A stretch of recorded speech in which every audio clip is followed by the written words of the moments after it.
नमस्कार। होली सिर्फ रंगों का त्योहार नहीं, बल्कि संतुलन, विविधता और सामंजस्य का प्रतीक भी है। और यही फॉर्मूला आपके निवेश पर भी लागू होता है। निवेश की दुनिया में जोखिम यानी रिस्क और रिटर्न के बीच संतुलन बनाए रखना एक बड़ी चुनौती होती है।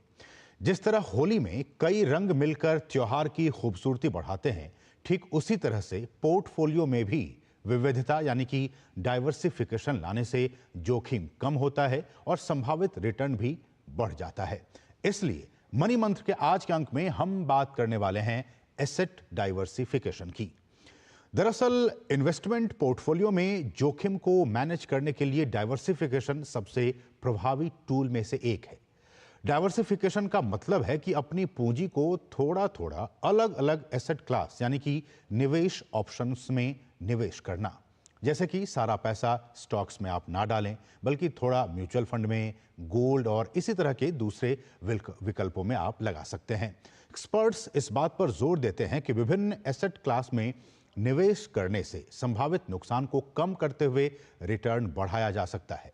तो आज के अंक में हम इसी विषय पर विस्तार से करेंगे चर्चा, और इस चर्चा में हमारे साथ मौजूद हैं एक बहुत ही खास मेहमान, जाना माना चेहरा धीरेन्द्र कुमार जी, जो कि सीईओ हैं वैल्यू रिसर्च के। धीरेन्द्र जी, आपका बहुत बहुत स्वागत और आपको होली की बहुत बहुत शुभकामनाएं। बहुत बहुत शुभकामनाएं आपको भी और दर्शकों को भी। धन्यवाद आपका बुलाने के लिए। धीरेन्द्र जी, आपके चेहरे पर रंग नहीं लगा है, लग रहा है कि आपने होली नहीं खेला इस बार। नहीं नहीं, मैं आपके प्रोग्राम के लिए अपना रंग वंग उतार के और तैयार होकर बैठा हूँ। धीरेन्द्र जी, साहब आज जो हम जिस टॉपिक पर आज हम चर्चा कर रहे हैं धीरेन्द्र सर, वो ये कि आपके एसेट में डाइवर्सिफिकेशन होना बहुत ज़रूरी है। इसका क्या कुछ मतलब है, और जो निवेशक हैं इस बात को कैसे समझें?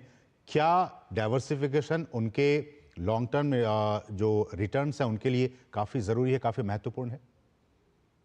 जी हाँ, डाइवर्सिफिकेशन आपके लिए बने रहने के लिए बहुत जरूरी है, क्योंकि जब बाजार चलता है तो आप नहीं डाइवर्सिफाई नहीं करते तो आपको रिटर्न ज्यादा मिलता है, कंसंट्रेशन का फायदा होता है। लेकिन उसके बाद जब गिरावट का दौर आता है, जैसे अभी देखिए, स्मॉल कैप फंड्स में 20% की गिरावट है। एवरेज इक्विटी फंड में करीब 13-14% की है। अग्रेसिव हाइब्रिड फंड जो कि 3/4 इक्विटी है, 1/4 फिक्स्ड इनकम है, जी। अपने शिखर पे था, वहां से करीब 10% की गिरावट है। तो ये जो डाइवर्सिफिकेशन का फायदा है, ये आपको बने रहने के लिए, क्योंकि जब हमें याद करना चाहिए कि 2008 में जब बाजार में भारी गिरावट आई थी, ग्लोबल फाइनेंशियल क्राइसिस के बाद, या 2022 में भी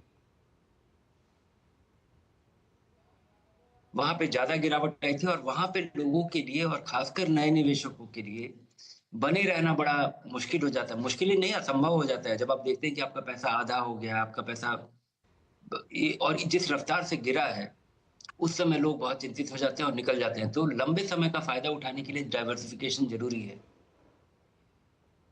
जी। ऐसे में जो धीरेन्द्र जी, चूंकि बहुत से लोग इस बात को जानते हैं या जानने की कोशिश कर रहे हैं, या जो फर्स्ट टाइम इन्वेस्टर्स हैं उनके लिए कि कई बार वो क्या होता है कि वो एक ही जगह इन्वेस्ट कर देते हैं सारे पैसे को। अगर वो स्टॉक्स में करें तो स्टॉक्स में ही सारा पैसा लगा देते हैं, अगर म्यूचुअल फंड में लगा रहे हैं तो सारा पैसा म्यूचुअल फंड में लगा देते हैं। एक्सपर्ट्स, आप जैसे जो एक्सपर्ट्स हैं, वो कहते हैं और इस बात पे जोर देते हैं कि आप एक जगह पैसे को ना लगाएं। ऐसे में जो फर्स्ट टाइम निवेशक हैं या जो निवेश बीते कई दिनों से, कई सालों से कर रहे हैं, उनके लिए बेस्ट ऑप्शंस क्या हो सकता है आज की तारीख में जो मार्केट का हाल है?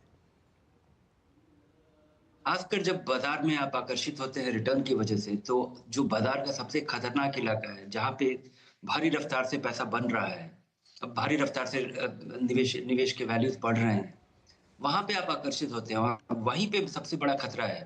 तो जब आप इक्विटी मार्केट में आप डायरेक्टली पार्टिसिपेट करते हैं, तो नॉर्मली लोग माइक्रो कैप, छोटी कंपनियां जिसका कि कोई आधार नहीं है, और वहां पे अभी जो मैं बात कर रहा था कि अग्रेसिव हाइब्रिड फंड में इतनी गिरावट है, स्मॉल कैप में 20% की गिरावट है। बहुत सारी ऐसी कंपनियां हैं जिसमें 60-70% की गिरावट है, और ये बड़े पॉपुलर स्टॉक से पिछले 4-5 महीने के। तो ये डाइवर्सिफिकेशन बहुत ही जरूरी चीज है। इस डाइवर्सिफिकेशन को अभी अचीव करने का आपके पास 3-4 तरीका है। एक तो कि आप शुरुआत कभी सीधे निवेश से ना करें। अगर आप केवल इक्विटी में इन्वेस्ट कर रहे हैं तो आपके लिए वहां कॉन्सेंट्रेट करना बड़ा नेचुरल हो जाता है। आप कहानी के आधार पर निवेश करते हैं, ना कि फंडामेंटल्स के आधार पे, जानकारी के आधार पे। दूसरा कि आप शुरुआत करें म्यूचुअल फंड से, और म्यूचुअल फंड भी आप ऐसा चुनें जो कि पिछले कुछ दिनों में बहुत रफ्तार से बढ़ रहा हो, क्योंकि आपको आपको ध्यान होगा कि पिछले 1 साल में जहां निवेशकों का पैसा अधिकतर लगा है, वो या तो कोई सेक्टोरल फंड है, स्मॉल कैप फंड है, थीमेटिक फंड है, और वहां पे 30-40% की गिरावट काफी आम है। जी। तो हाल फिलहाल रीसेंट परफॉर्मेंस को चेज करना, जो कि निवेशकों का और खासकर नए निवेशकों का की आदत होती है या शौक होता है, या फिर वो बड़ा आकर्षित करता है, उनसे बचना चाहिए। शुरुआत करें किसी अग्रेसिव हाइब्रिड फंड से, जहां बाजार में गिरावट होने पे आपको उतनी चिंता नहीं होगी। जब आप 2-3 साल का आपको एक्सपीरियंस हो जाए, क्योंकि ये बाजार का उतार-चढ़ाव का जो दौर है, ये हमेशा ही जारी रहेगा, ये कभी खत्म नहीं होने वाला है। और इस वजह से ऑल इक्विटी इन्वेस्टमेंट में आने के पहले आपको 2-3 साल समय देना चाहिए, ऑल इक्विटी इन्वेस्टमेंट। और म्यूचुअल फंड से आपके डाइवर्सिफिकेशन का एक बड़ा आधार मिल जाता है। अगर आप म्यूचुअल फंड से शुरुआत करते हैं और बाजार में इस तरह का, जैसे अगर आपने सितंबर के पहले अभी इन्वेस्ट किया है या अभी भी कर रहे हैं और गिरावट है, तो मुझे लगता है कि 2-4-5 साल में निवेशकों का फायदा हो ही जाएगा। लेकिन अगर आपके पास माइक्रो कैप्स का, स्मॉल कैप स्टॉक्स का, अगर आपके पास डायरेक्टली खरीदा हुआ अगर स्टॉक का पोर्टफोलियो है, तो मुझे लगता है कि वहां पे आपका पैसा पूरी तरह डूब भी सकता है। नहीं, तो ऐसे में बहुत से लोग सर डर जाते हैं जब मार्केट में गिरावट आती है। और अभी कुछ दिनों पहले जब गिरावट का माहौल था, बहुत से लोग जो मेरे जानकार हैं वो भी कहते हैं क्या हमें पैसे निकाल लेना चाहिए। डाइवर्सिफिकेशन की बात तो बाद में, लेकिन जो पैसे जी। लगाए रखे हैं उन्होंने मार्केट में, क्या वो कहते हैं कि हम उसको वापस ले लें या फिर इन्वेस्टमेंट करना बंद कर दें? आपकी सलाह। अगर वैसे निवेशकों का लंबे समय का नजरिया नहीं था, अगर ये कई सालों के लिए पैसा नहीं लगाया, तो उन्हें अपना पैसा निकाल लेना चाहिए नुकसान के बावजूद। क्योंकि बाजार कम समय में कहाँ जाएगा, इसकी किसी को ना जानकारी है, ना इसका कोई आधार है। हम्म। लेकिन अगर ये पैसा आप 4-5 साल तक लगे रह सकता है, अगर इस पे 4-5 साल तक इस पैसे की ज़रूरत नहीं पड़ेगी, और अगर आप एसआईपी कर रहे हैं, तो इस निवेश को बिल्कुल ना रोकें। ये जो नुकसान है, ये आपके पैसा निकालते ही ये परमानेंट हो जाएगा। हम्म। अभी इसके वैल्यू में जो गिरावट है, ये गिरावट का दौर और बढ़त का दौर चलता रहता है। लेकिन अगर आपके पास समय नहीं है तो निकाल लीजिए, समय है तो ज़रूर बने रहिए। ना कि केवल बने रहिए, बल्कि अपने एसआईपी, अगर आपने एसआईपी के ज़रिए शुरू नहीं किया था, तो ऐसे समय में आपको निवेश करना भी आपके लिए बड़ा फ़ायदेमंद होगा। हम्म। ऐसे में धीरेन्द्र सर, क्या आपको लगता है कि जो गवर्नमेंट सिक्योरिटीज़ हैं मार्केट के साथ साथ, वहाँ भी निवेश करना एक बेहतर ऑप्शन हो सकता है? जी हाँ, हर एक व्यक्ति के पोर्टफोलियो में एक एक इमरजेंसी फंड होना चाहिए। एक ऐसा फंड होना चाहिए जिसपे कि आप, जब कभी कोई ऐसी स्थिति बने कि आपको पैसा चाहिए ही चाहिए, और तो वो बाजार से बिल्कुल जुड़ा हुआ नहीं है। हम्म। गवर्नमेंट सिक्योरिटीज़ या पोस्ट ऑफिस के ज़रिए जो भी आपको एमआईपी, टर्म डिपॉज़िट जो मिलते हैं, वह उसमें कभी गिरावट नहीं होती। उसमें नुकसान ये है कि 10 साल में भी आपको वो साथ, कभी महँगाई से ज़्यादा, कभी महँगाई से थोड़ा कम आपको रिटर्न मिलेगा। तो आपको देखना चाहिए कि आपके पैसे का कितना कितना भाग उसमें होना चाहिए, कितने पैसे की आपको ज़रूरत बिल्कुल। पड़ सकती है, और हम्म। वो पैसा आपका इक्विटी में नहीं लगा होना चाहिए कभी। हम्म। तो ऐसे में जो एक्टिव इन्वेस्टर्स हैं, चूंकि उसको भी कैटेगराइज किया गया, पैसिव जो थोड़े डरे होते हैं, जो रिस्क कम लेना चाहते हैं, और कुछ ऐसे निवेशक हैं जो रिस्क लेना चाहते हैं, तो उनके लिए भी क्या आप ये सजेस्ट करेंगे, या आइडियल कंडीशन क्या होगा कि उनके लिए किस तरह का पोर्टफोलियो होना चाहिए जो एक्टिव इन्वेस्टर्स हैं, और उनके लिए कैसा पोर्टफोलियो होना चाहिए जो पैसिव या जो थोड़े सहमे रहते हैं कि मार्केट में क्या हो जाएगा क्या नहीं हो जाएगा, उसके लिए किस तरह का पोर्टफोलियो होना चाहिए? नहीं, मेरी सलाह यही होगी कि ये जो आपका एक्सपीरियंस है, और आपके जो पैसे का तादाद है, जिस पे आप निर्भर करेंगे इनकम के लिए, हम्म। तो आम तौर पे हर एक निवेशक को केयरफुल होना चाहिए। और केयरफुल होने का, सावधान होने का आपके पास यही तरीका है कि आप शुरुआत ऐसे करें कि आपका भरोसा बन पाए। किसी कंजर्वेटिव व्हीकल से शुरू कीजिए। हम्म। नियमित रूप से पैसा लगाइए, लंबे समय का पैसे का ही, अगर कोई पैसा आपको 3 महीने के बाद, 6 महीने के बाद, साल डेढ़ साल में चाहिए, तो वो पैसा आपका इक्विटी में होना ही नहीं चाहिए। और वो ही पैसा आपका होना चाहिए जो कई सालों के लिए लगा रहे, और जिस जिस जो कि आपको आपको महँगाई को बीट करने में मदद करेगा। बाज़ार को आप, और उसी पैसे को आप बाज़ार का एक्सपोज़र दे सकते हैं। हम्म। उसके बाद जब आपके पास एक भारी रकम हो जाती है, अगर आपने ये किया 4-5 साल, 7 साल, 10 साल करने के बाद, आपके पास एक ऐसी रकम इकट्ठा हो जाती है जो कि बहुत बड़ी रकम है और उस पे आपके जीवन का इम्पोर्टेंट गोल्स डिपेंड करेगा, रिटायरमेंट का इनकम या आप मकान का डाउन पेमेंट करना चाहते हैं। वैसे समय में जब आपका कोई गोल मीट हो जाए, अगर किसी गोल के को ध्यान में रखते हुए आप निवेश कर रहे हैं, तो उस पैसे को ज़रूर निकाल लीजिए, चाहे बाज़ार बढ़ा हुआ हो या घटा हुआ हो। क्योंकि आपके आपके बचत एक छोटी बचत से एक बड़ी बड़ी पूँजी इकट्ठा करना बिल्कुल। और उससे उस गोल को अचीव कर लेना, इससे बढ़िया फाइनेंशियल अचीवमेंट कुछ नहीं हो सकता है। बिल्कुल। लेकिन ऐसा पैसा जो कि बहुत सालों तक लगा रहेगा, बल्कि आजीवन लगा रहेगा और उस पे आपकी आमदनी की निर्भरता होगी, वैसे निवेशकों को कुछ करना चाहिए। वह अगर आपका पूरा पैसा इक्विटी में लगा हुआ है और वो रकम भारी हो चुका है, तो 1/4 पैसा, 1/3 पैसा या आधा पैसा आपका फिक्स्ड इनकम में धीरे-धीरे चला जाना चाहिए। बिल्कुल। वैसी स्थिति वैसा कर देने पे इस एसेट एलोकेशन के रूल को बनाना और उस पे कायम रहना और उसको पीरियोडिकली रीबैलेंस करना, उसका फ़ायदा ये होता है कि जब आप 1/3, 1/4 या आधा पैसा इक्विटी में कर लेते हैं, तो बाजार की गिरावट से आपको उतनी फर्क नहीं पड़ती। दूसरा, आप जब उसको रीबैलेंस करते हैं, अगर ये आपका 50% लगा हुआ पैसा है इक्विटी में, अगर घट करके 40% हो जाए, तो आप अपने फिक्स्ड इनकम से 10% और सालाना बदल करके, निकाल के इक्विटी में लगा के आप उसको रीबैलेंस करते हैं। तो इसका इसका एक फ़ायदा ये होता है कि एक तो आपको चिंता नहीं होती जब बाजार गिरता है। ये तो धीरेन्द्र सर आप रिस्क वाली बात कह रहे हैं कि जी आपके हाँ। जो नहीं, ये रिस्क वाली बात नहीं है।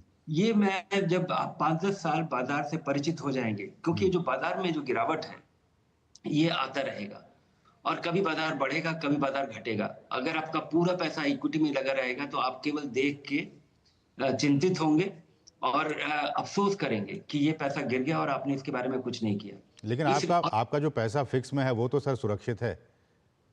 जी हाँ, वो सुरक्षित है, लेकिन मैं ये नहीं कह रहा हूँ कि ये पूरा पैसा आपको इक्विटी में लगाना चाहिए या ठीक पूरा है। पैसा डेट में लगाना चाहिए। 10%। मैं कह रहा हूँ कि आपका अगर 50% पूरे पूंजी का इक्विटी में लगा हुआ है, 50% फिक्स्ड इनकम में लगा हुआ है, तो इक्विटी गिरने की वजह से ये 50% घट के 40 हो जाएगा और फिक्स्ड इनकम नहीं गिरेगा, तो 8-10% आप मूव करेंगे। उसी तरह से जब इक्विटी में बाजार बढ़ेगा, जैसे सितंबर के महीने में अगर आपने 50% अपना ये एलोकेशन बनाया होता है, तो ये जरूर बढ़ करके 60-70% हो गया होता, अगर पिछले 1 साल में किसी ने रीबैलेंस नहीं किया होता।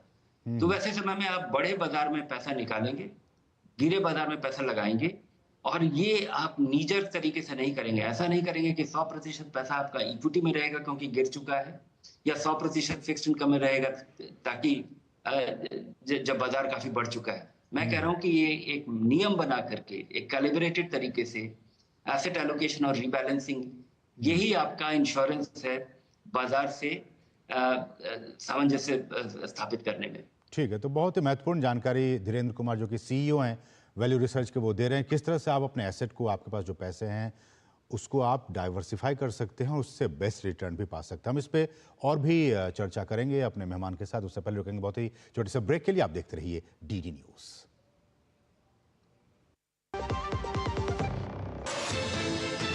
हर पल बदल रही है दुनिया, इसलिए हर खबर रखती है मायने। यूरोप से लेकर अफ्रीका, अमेरिका से लेकर एशिया, दुनिया के हर कोने से बड़ी खबरें, हर मुद्दे की गहराई से पड़ताल, लेटेस्ट अपडेट और सटीक विश्लेषण। देखिए अंतर्राष्ट्रीय खबरों का भरोसेमंद कार्यक्रम खबर दुनिया की, सोमवार से शुक्रवार रात 10 बजे सिर्फ डीडी न्यूज़ पर।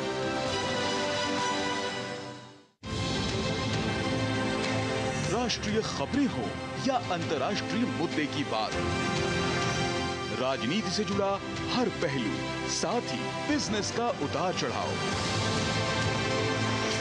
खेल जगत की अपडेट से लेकर मनोरंजन की छोटी बड़ी हलचल, वहीं बड़ी खबरों की संपूर्ण कवरेज, ताकि आप रहें खबरों के बीच। देखिए मिड डे प्राइम सोमवार से शुक्रवार दोपहर 1 बजे।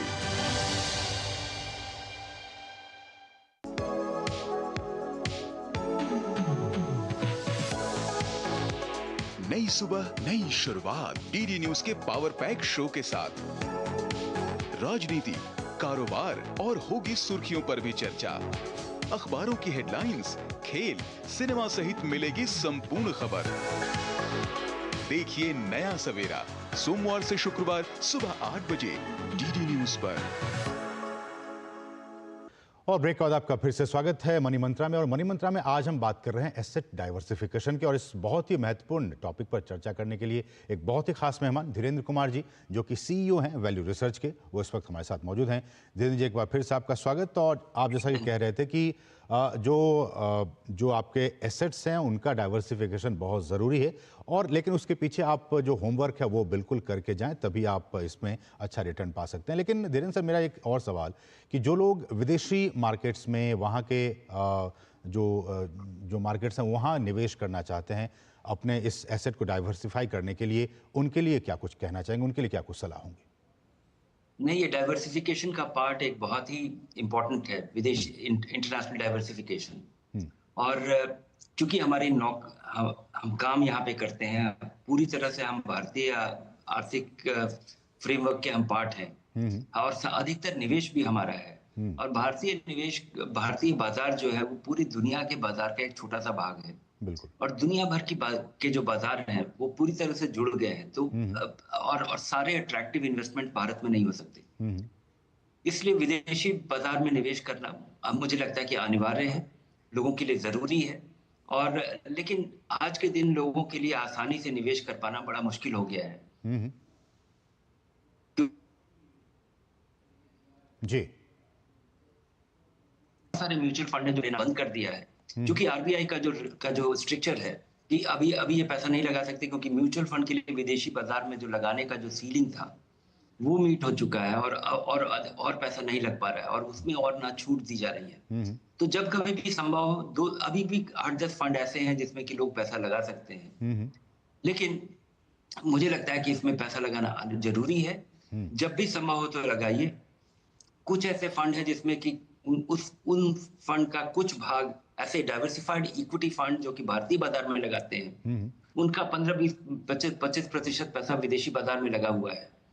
और वैसे व्हीकल्स मुझे लगता है निवेशकों के लिए बहुत सुविधाजनक है, उसमें लगाना संभव भी है। और सीधे तौर पे बहुत सारे निवेशकों के लिए, बड़े निवेशकों के लिए खासकर, $2 लाख सालाना विदेशी बाजार में लगाने की छूट है। अब बिना किसी और $2 लाख तक आप निवेश कर सकते हैं। आसान नहीं है। $2 लाख तक आप निवेश कर सकते हैं विदेशी बाजार में। जी। लेकिन उसमें लगाना आसान नहीं है, क्योंकि आपको किसी विदेशी ब्रोकर के यहाँ खाता खोलना पड़ेगा, निवेश का चुनाव करना पड़ेगा।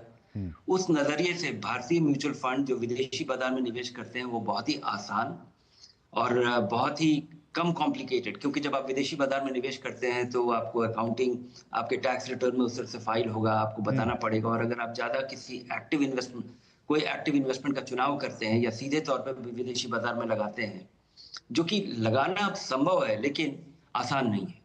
तो सर, रिस्क फैक्टर ज्यादा कहाँ है, डोमेस्टिक में, इंटरनेशनल में, और रिटर्न कहाँ ज्यादा है? अगर आप रिस्क के नजरिए से देखें तो अच्छी कंपनियों में पैसा लगाना कम रिस्की है। अगर आप बुरी कंपनी में, क्वेश्चनेबल कंपनी में, खराब फंडामेंटल्स वाली कंपनी में अगर आप पैसा लगाते हैं तो वो सबसे बड़ा रिस्क है। आप बहुत ही डाइवर्सिफाइड पोर्टफोलियो अगर आप बना लेते हैं और अगर आप अपने निवेश का चुनाव ठीक नहीं करते हैं तो आपके लिए नुकसान गारंटेड है। विदेशी बाजार का एक बड़ा फायदा यह है कि बहुत सारी कंपनियां विदेशी बाजार में ऐसी उपलब्ध हैं जो कि भारत में उस तरह की कंपनियां होती ही नहीं है। अगर आप देखें कि पिछले 10-12 साल में, 15 साल में हम जिस तरह से टेक्नोलॉजी के जिस तरह का टेक्नोलॉजी का एक्सपोजर हमारा बढ़ा है, जिस तरह की कंपनियों को हम एक्सपीरियंस करते हैं, जहां हम खर्च करते हैं, वो कंपनियां भारतीय हैं ही नहीं। और तो वैसी कंपनियां जो कि रफ्तार से बढ़ रही हैं, जिनका आधार टेक्नोलॉजी में रूटेड है, ये जो एआई का बड़ा रिवॉल्यूशन हो रहा है, इसमें किसी भारतीय कंपनी को ढूंढ पाना बड़ा मुश्किल है। लेकिन धीरेन्द्र से अब तो वही बाहर की जो बड़ी बड़ी कंपनियां, टेक कंपनियां, वो तो अब खुद ही अब इंडियन मार्केट में निवेश कर रही हैं। जी हाँ, उनके लिए उनका अधिकतर पैसा वहां पे लगा हुआ है। भारतीय बाजार में लगा हुआ पैसा उनका एक छोटा सा भाग है। अभी भारतीय निवेशकों का, बल्कि आप कहें कि बहुत ही नेग्लिजिबल अमाउंट विदेशी बाजार में लगा हुआ है। और जो निवेश का जो अट्रैक्टिवनेस है वो उसके फ्यूचर ग्रोथ पोटेंशियल पर निर्भर करता है। और मुझे लगता है कि उस तरह की बहुत सारी कंपनियां हैं, बहुत सारे निवेश हैं जिसमें भारतीय निवेशकों को निवेश करना चाहिए, फायदे के लिए भी और डाइवर्सिफिकेशन के लिए भी। और कुछ लोग तो सर ये भी कहते हैं कि जो टैक्स हेवन्स जो कंट्रीज हैं, क्या वहां निवेश करना अच्छा होगा? टैक्स हेवन्स का एक अपना रोल है और वो मुझे लगता है किसी आम निवेशक के लिए वो एक जरिया नहीं है। आम निवेशक के लिए जरिया ये है कि आप कमाते हैं, बचाते हैं और बड़ी आसानी से आप लगा पाते हैं, और जो लगाते हैं वो सुरक्षित तरीके से, रेगुलेटेड तरीके से और लीगल तरीके से आप आसानी से आप निवेश करें और उसको जब चाहे तो आप रियलाइज कर पाए, लिक्विडिटी कर पाए।